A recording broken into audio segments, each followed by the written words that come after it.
Sinopsis dari novel Bumi, karya Terelie. Cerita ini bermula dari seorang gadis berusia 15 tahun bernama Raib. Sebenarnya, Raib layaknya remaja pada umumnya, tetapi dirinya memiliki satu kemampuan, yakni bisa menghilang. Bagaimana caranya? Hanya dengan meletakkan telapak tangan di wajahnya, dan gadis itu bisa langsung tidak tampak di penglihatan. Sebenarnya, kemampuan aneh itu telah melekat padanya sejak dirinya masih berusia sekitar 2 tahun. Dahulu, Raib gemar bermain petak umpet dengan kedua orang tuanya. Kemudian, Raib yang sedang meletakkan kedua telapak tangan ke wajahnya tiba-tiba menghilang. Raib merasa bingung sekaligus heran. Ia merahasiakan kemampuan yang dimilikinya itu ke semua orang, termasuk ke orang tuanya. Meski pernah orang tuanya merasa ada keanehan pada diri anaknya tersebut, Raib, hal itu terjadi ketika Raib secara tiba-tiba muncul di hadapan mereka. Padahal sebelumnya Raib berada di kamarnya. Akan tetapi, pada saat itu keanehan tersebut tidaklah dihiraukan oleh kedua orang tuanya. Bahkan sampai saat ini, Raib mempunyai teman dekat atau bisa dikatakan sahabat, Sally namanya. Mereka berdua sangatlah akrab. Selain itu, Raib mempunyai teman karib bernama Ali. Awalnya, Ali adalah seseorang yang menyebalkan bagi Raib, sebab ada saja ulah dari Ali yang membuat Raib menjadi keki. Hal itu dibuktikan dengan kelakuan Ali yang tidak bisa tertib di sekolah, sampai aktivitas atau kegiatannya yang menciptakan barang-barang aneh demi mengikuti keseharian Raib. Akan tetapi, siapa sangka Ali menjadi teman petualangan yang sangat bisa dipercaya dan diandalkan di waktu yang tepat. Kejadian awal mula dari petualangan mereka adalah saat Raib dan Ali mendapat hukuman dari Miss Keriting. Ya, Miss Keriting merupakan julukan untuk Miss Selena, yakni guru matematika mereka. Raib dan Ali dikeluarkan dari kelasnya dan tidak diizinkan untuk mengikuti jam pelajaran hingga kelas Miss Selena selesai. Raib yang saat itu dilanda bosan, ia akhirnya mengeluarkan kemampuan istimewanya, yaitu menghilang. Saat dirinya mencoba menghilang, bersamaan dengan itu, Raib melihat sosok bayangan lelaki kurus dan tinggi. Kemudian lelaki tersebut memanggil Raib. "Hai gadis kecil." Raib pun kaget dan secara spontan melepaskan kedua tangannya yang menutupi wajahnya. Bersamaan dengan itu pula, Ali kaget sebab Raib muncul di hadapannya secara tiba-tiba. Ali merasa curiga bahwa Raib memiliki kemampuan bisa menghilang. Tanpa hentinya Ali bertanya kepada Raib. Meski demikian, Raib tidak mengakui bahwa dirinya dapat menghilang dan tetap pada komitmen untuk menjaga kemampuan ini menjadi rahasia pribadinya. Untuk kehidupan di rumah pun sama, seperti remaja kebanyakan. Raib tinggal dan menetap bersama kedua orang tuanya dan 2 kucing peliharaannya, yaitu si putih dan si hitam. Mereka berdua hidup rukun dan damai, sampai suatu ketika ada hal yang mengubah semuanya. Kucing Raib, yakni si hitam, yang biasanya menyambut Raib ketika pulang sekolah, mendadak tidak ada.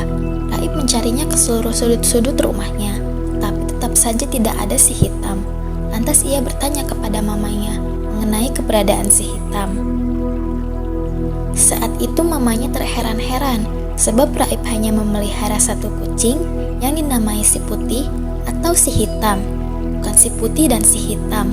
Peristiwa keanehan berikutnya, yakni secara tiba-tiba muncul sebuah jerawat dengan ukuran yang cukup besar di dahi Raib. Seperti remaja pada umumnya, Raib merasa kesal akan jerawat itu, sebab menjadi bahan ejekan. Hingga di malam harinya, Raib mencoba menghilangkan jerawat itu di depan cermin kamarnya. Dengan konsentrasi penuh, jerawat itu pun menghilang dari dahi Raib. Kemudian, saat itu di dalam cermin, muncul lagi sosok bayangan lelaki kurus dan tinggi yang pernah dijumpainya saat di sekolah secara tiba-tiba. Anehnya, lelaki itu bersama dengan kucing milik Raib yang hilang, yakni si hitam. Lelaki tersebut memberikan tugas pada Raib untuk menghilangkan suatu benda, yakni novel tebal yang sedang dibacanya itu. Lelaki kurus tinggi itu hendak kembali menjumpai Raib esok di malam hari. Hingga keesokan harinya, lelaki itu hadir lagi di dalam cermin kamar Raib. Ia memaksa Raib untuk menghilangkan novel tersebut, tapi Raib tidak berhasil. Akhirnya Raib pun diancam oleh lelaki itu. Kucing setia milik Raib, yaitu si putih, secara tiba-tiba diterkam oleh si hitam, yang mana dirinya berukuran lebih jumbo dari biasanya. Apabila Raib tak lekas menghilangkan novel itu, si putih yang akan lenyap. Peristiwa aneh selanjutnya yaitu saat tower di belakang sekolah secara tiba-tiba roboh dan tepat mengenai Raib dan Sally. Namun, menakjubkannya adalah Raib mampu menghilangkan tower dan Sally mampu menyerap listrik dari tower tersebut. Mereka berdua pun heran serta masih tercengang satu sama lain. Kemudian Ali menyadarkan dan segera membawa mereka berdua ke aula. Saat di aula, dari dinding aula, secara tiba-tiba muncul lubang tempat di mana keluarnya lelaki kurus tinggi di cermin beserta pasukannya. Mereka hendak membawa Raib kembali ke klan bulan, yakni tempat Raib berasal. Sebab kini Raib berada di klan bumi, klan terendah, hingga akhirnya pertempuran dahsyat pun berlangsung. Saat Miss Helena berupaya melindungi para muridnya dari lelaki tersebut yang ternyata bernama Tamus. Mereka bertiga, Raib, Sally, dan Ali berpindah berada di kamar Raib, kemudian berpindah lagi ke dunia klan bulan melalui buku PR matematika milik Raib. Mereka pun tersesat di kediaman Ilo, tepatnya di kamar O. Karena O berbaik hati, mereka diizinkan untuk bermalam di rumah Ilo dan diberikan fasilitas yang memadai meski mereka merasakan ada kejanggalan. Petualangan di klan bulan pun dimulai, berawal dari kekacauan di komite kota yang kemudian menghantarkan Raib pada Alf, yakni kakek dari kakek buyut Ilo. Raib, Ali, dan Sally mempunyai peran yang amat penting untuk mengembalikan situasi keamanan di klan bulan. Klan bulan merupakan salah satu dari 4 klan yang ada. Pertama, klan bumi adalah klan terendah, lalu klan bulan, kemudian klan matahari, dan klan bintang. Awalnya, keempat klan itu berjalan dan hidup dengan damai, tapi seluruh sekat antar dunia telah ditutup oleh si tanpa mahkota sebab kudeta kepemimpinannya. Seorang yang hendak merebut alih kepemimpinan, namun beruntungnya si tanpa mahkota dapat terpenjara oleh buku kematian.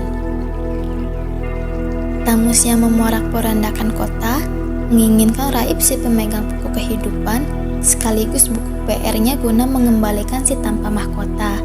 Mulanya, Raib dijebak dengan penawanan Miss Helena. Kemudian, ketiga sahabat itu terpojokan di ruang perpustakaan. Raib pun dipaksa untuk membebaskan si tanpa mahkota, tetapi Raib enggan dan menolaknya. Tamus beserta para prajurit dengan tanpa henti menyerang, tetapi Raib, Sally, dan Miss Helena terus menghadapi serta melawannya, hingga akhirnya satu persatu sudah mulai melemah. Kemudian, kejadian tidak terkira pun terjadi. Di saat krusial dan mencemaskan, Raib mencoba untuk membuka buku itu. Dengan tiba-tiba, Ali berubah menjadi beruang besar yang menghantam Tamus dan melemparnya ke dalam lorong buku kematian bersama dengan si tanpa mahkota. Semua orang pun terheran, Raib, Sally, Al, bahkan Miss Helena. Sementara Ali yang berhasil akan pertarungan itu tidak sadar bahwa dirinya dapat berubah menjadi seekor beruang besar. Bagaimana akhir kisah mereka? Dapatkah mereka kembali ke klan bumi? Terelie menghadirkan kisah lanjutannya dengan bulan. Kini, anak istimewa itu bernama Sally, masih 15 tahun. Sama halnya seperti remaja yang lain, Sally mendengarkan lagu-lagu yang sedang hits, pergi ke kedai fast food, menonton serial drama dan film. Perbedaannya, Sally bisa mengeluarkan petir. Dengan kekuatan itu, Sally berpetualang menuju tempat-tempat yang menakjubkan bersama Raif. Dengan bekal hewan tunggangan 4 ekor harimau salju sebagai kendaraan mereka selama festival, mereka menghadapi medan berbahaya dan binatang buas dalam hutan yang siap menyerang mereka.